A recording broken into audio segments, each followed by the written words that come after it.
Every year, American homeowners lose billions of dollars to contractor fraud. According to the National Insurance Crime Bureau, just the post-disaster slice of that problem, fraudulent contractors who descend on communities after hurricanes, floods, and wildfires, costs Americans $9.3 billion a year. That is one category of one type of fraud. The full picture is uglier. Your neighbor paid $40,000 for a remodel that was never finished. A family in Florida handed over their life savings to a roofer who disappeared after the first check cleared. A retired couple in Texas watched a foundation contractor pocket $80,000 and vanish 3 days after signing. These are not isolated stories. They are the standard operating procedure of an industry with almost no federal oversight, inconsistent state licensing, and a business model that puts all the financial risk on the person writing the check. This is how contractor fraud works in America, why it keeps working, and what the people running these operations know that you do not. To understand how this became a hunting ground, you have to understand how contracting is licensed, or more accurately, how it is not. In the United States, contractor licensing is governed entirely at the state level. There is no federal standard, no national database, no unified system that tells you whether the man standing in your driveway with a truck and a business card has ever finished a job, been sued, or had a license revoked somewhere else.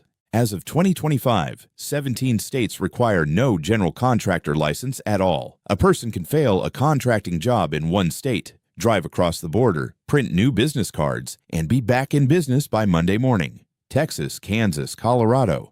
In these states, a contractor can legally build a $1 million structure without a single state-issued credential. Even in states with strict requirements, enforcement is thin. In 2025, California's Contractors State License Board initiated nearly 17,000 complaints while carrying 25 staff vacancies and a pending caseload that already exceeded its own optimal capacity. If you are waiting for the state to intervene on your behalf, you are waiting a long time. In states with no licensing requirement at all, there is no one to call. Here is how the scam actually works. The most common form does not require forged documents. It requires one thing, a deposit. The playbook starts with a lowball bid, sometimes 30 or 40% under every legitimate competitor. The homeowner chooses the lowest number. A deposit is collected, typically 30 to 50% of the total job cost. And then the work either never starts, stalls indefinitely, or is completed so poorly that fixing it costs more than starting over. The deposit was the entire business model. After natural disasters, this playbook accelerates into something that looks more like organized crime. The National Insurance Crime Bureau documents it every year. Fraudulent operators arriving in affected areas within days of a hurricane or wildfire, targeting homeowners who are desperate, displaced, and holding insurance checks. Before the floodwaters recede, the predators are already knocking on doors. The second form is scope creep fraud. The job starts legitimately, then the change orders begin. Unexpected problems, materials that cost more than quoted. Each one sounds reasonable in isolation. Together, they can double or triple the original price before the homeowner realizes what is happening. Every change order was signed. There is no clean legal remedy.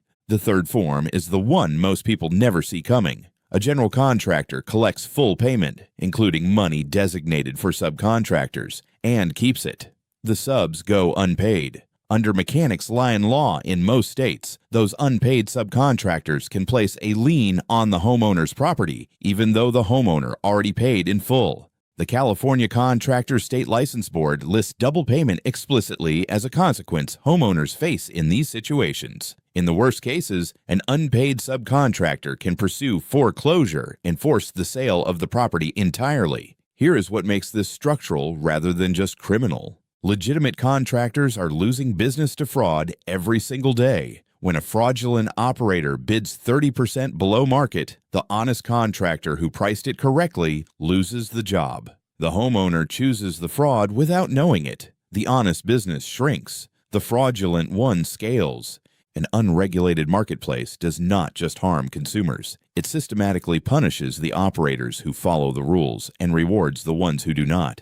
If you are a homeowner, the most important thing you can do before signing any contract is verify the license number directly with your state licensing board, not with the contractor, not with a review website, with the state. Confirm it is active, confirm it is in the contractor's legal name, and search their business name in your county court records for civil judgments. That search takes 15 minutes, and it has saved people from losing everything. If you are a legitimate contractor, the only durable answer is a reputation that cannot be faked, documented work, real references, and a track record that outlasts any fraudulent competitor.